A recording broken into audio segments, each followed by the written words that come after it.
Whenever I produce a video showing you how to fix hinges or locks like this just with a hammer and chisel, I get bombarded with comments saying, Stuart, you should be using a router, it's too slow by hand. So today I'm going to show you how to fix a lock like this with a router and a jig.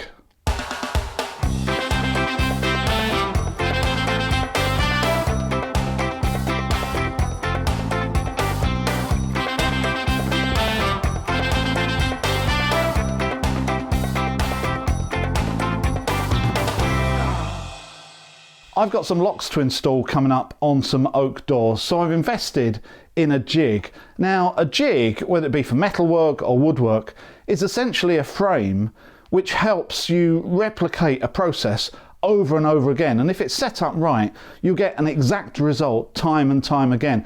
Because of that, and it means you don't have to think too much, it also makes whatever the process is quicker and just more repeatable.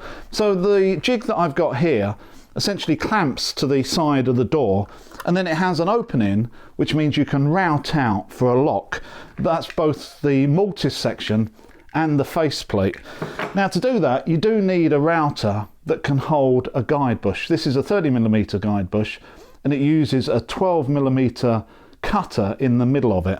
And once that's set up, essentially you put it in the hole, you route out, you follow this as like a template, and it means that time and time again you can get exactly the same result.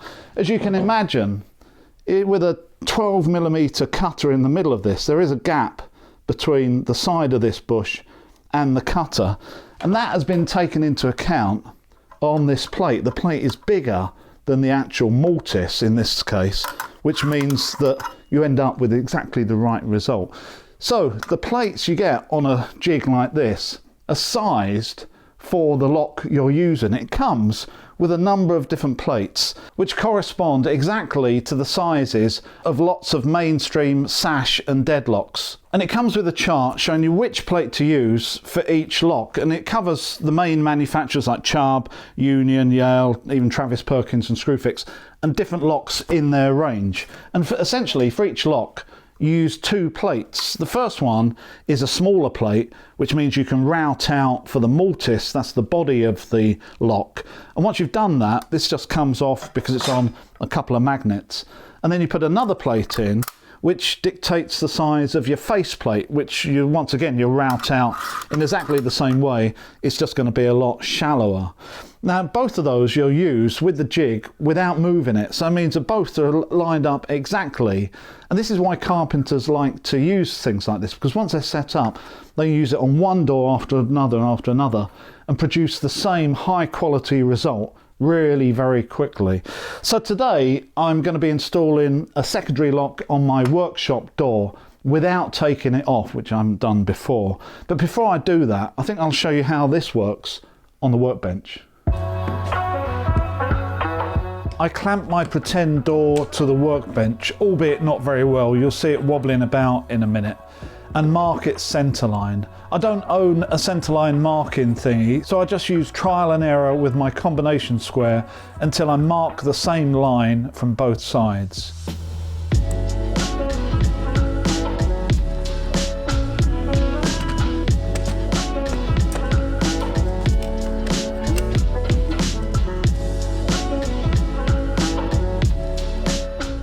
The jig is designed to fit different thickness doors, and with the centering plate I adjust one side with the thumb screws until it's in the middle, and then I clamp the other side tight, which now sets it up for this width door. Another couple of turns on the thumb screws just secures it extra tight.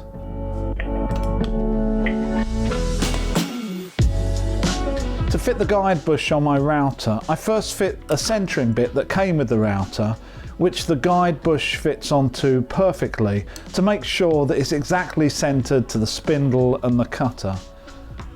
I can then remove this and fit the 12mm cutter.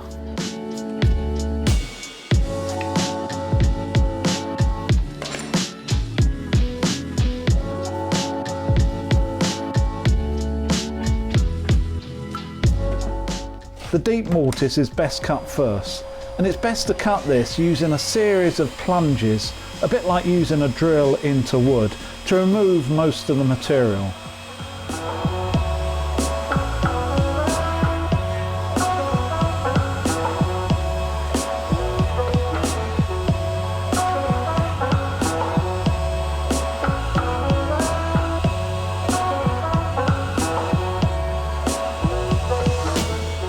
Once most of the material is out, the rest can be tidied up with horizontal passes, finishing with a full depth clockwise pass.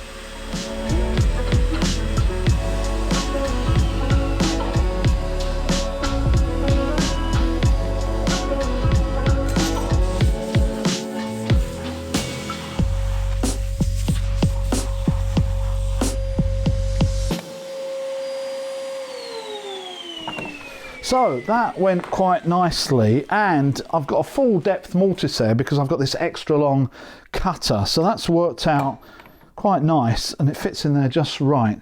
Now I think I'm probably pretty close to the bottom, so when I do route out for this faceplate and it goes down another few millimeters, I might well bottom out. Now if that's the case, or you've got a shallow cutter for your router, then it's still quite easy just to use a flat bit and to drill out some more, and then maybe use a chisel down the side of what you've created, because once you've created that first ½ inch to an inch, it's really easy to continue on down. So if I do bottom out, then I'm going to have to do that. So now all I have to do is essentially the same again, but for the faceplate. So I'm going to use this bigger plate here, and the only difference is that now it's going to be quite a shallow cut, because all I need to cut is the depth of this plus this sort of fancy silvery bit, that thickness, to insert that into the door. So I mustn't go too deep, and it's really easy on the router to set that depth.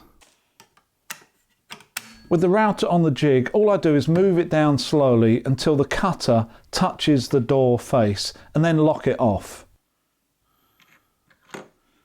Then between the depth stop and the base, I insert the faceplate of my lock and tighten it up. This sets a plunge into the wood of exactly the same thickness as my faceplate.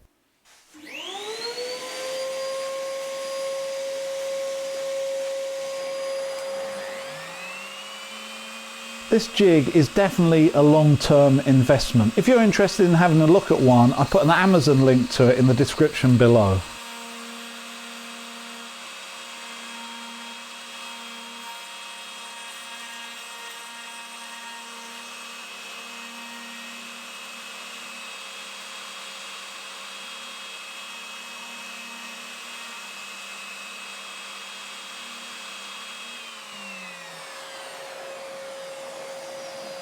Until I'm satisfied that the lock is fitting properly, I keep the jig on the door just in case I need to reroute anything.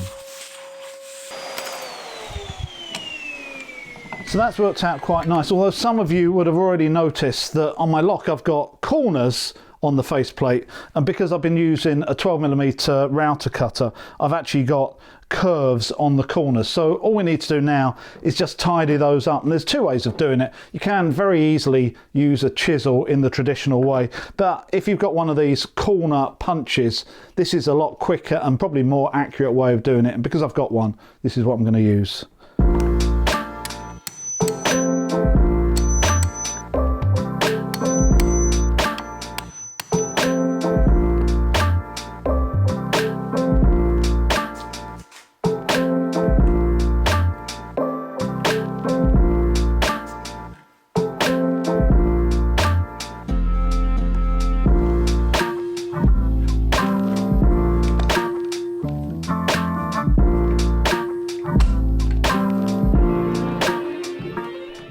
Okay, so as I thought, I've actually bottomed out. Although the router cutter is a deep one, it's just maybe not quite deep enough. So I've just got a couple of millimeters just so this clears it. So all I'm going to do is get a spade bit and drill that out.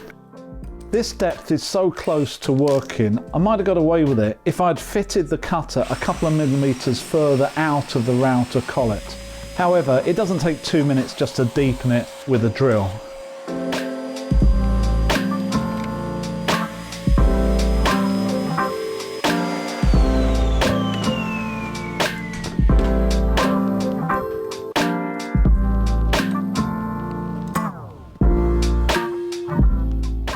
So that's pretty nice. I'm happy with that. It's really tight all the way around. I obviously haven't screwed it in because it's just a demonstration piece. So let's see if I can do the same thing on my workshop door without taking it off. Don't try this at home.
So although it's possible to route out and install a lock with the door still hanging, I wouldn't recommend it, as using a big router at height and at an angle is fraught with danger, especially as you get tired holding it up at chest level. So as I said, don't try this at home. With regard to fitting the strike plate on the frame, well, that's going to have to be installed with a hammer and chisel in the old-fashioned way, as the doorstop is fitted and I can't really get a router in there. So if you want to see how I do that, check out this video which shows you how to install a lock completely manually with a very basic hammer and chisel. I hope you've enjoyed this video and it's given you some clues on how to use your router with a guide bush and a jig. Remember, subscribe, Patreon, all that sort of stuff, and I will see you next time.